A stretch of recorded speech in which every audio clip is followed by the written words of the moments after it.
So I had a seller send me this device here, and they asked me to give it a try. And so I'm going to go ahead and pull it out here and show you exactly what it is.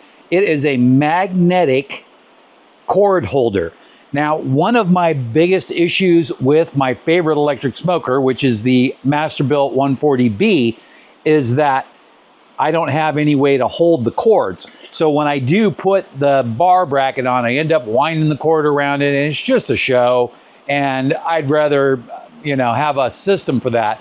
I had considered putting a hanging hook so that way I could bail up the wire and then hang it from the back, but I didn't want to put any holes in the smoker.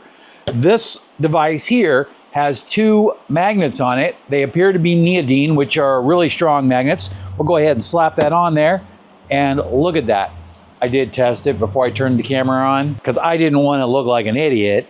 I mean, not that that never happens, but now that just sits there. Now I'm going to keep it on this side of the smoker where the load tube is, because the load tube's sticking out, so this might as well be on the same side. Now I have my PID connected here, and I can unconnect the PID and put it away separately in probably in a Ziploc baggie and throw it inside the smoker housing.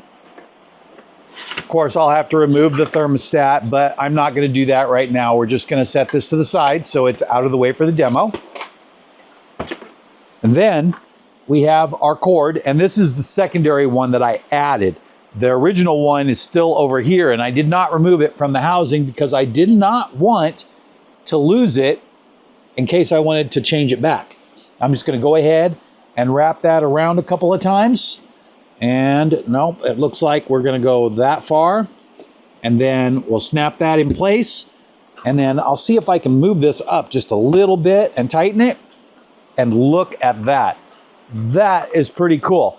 Now this would work for just about any smoker. I have the Tahoma right over there, and I have the same problem with it, but at least I can throw the cord over the shelf on that one. With this one, there's no shelves or anything, so something like this is a really nice touch. Now I have the other cord over here, so what I'm thinking about doing is I'm thinking about actually adding another one so that way I can do that. But for right now, I'm just going to take that second cord and I'm going to go ahead and include it with this one and just tuck this underneath there for now. And look at that. It holds both of those cords perfectly, and now I don't have to worry about dragging them on the ground or tripping over them when I'm moving the smoker around, because every time I shoot a video, I have to move at least one or two smokers. So check this thing out. I think it looks really cool, and I think I'm going to be really happy with it. And again, these neodymium magnets are really strong, so it took a little bit of force for me to get that to move. And then I don't want to slide it because I don't want to scratch the smoker, but if you just tilt it, it comes loose, tighten it up, put it down, and just like that. Check it out.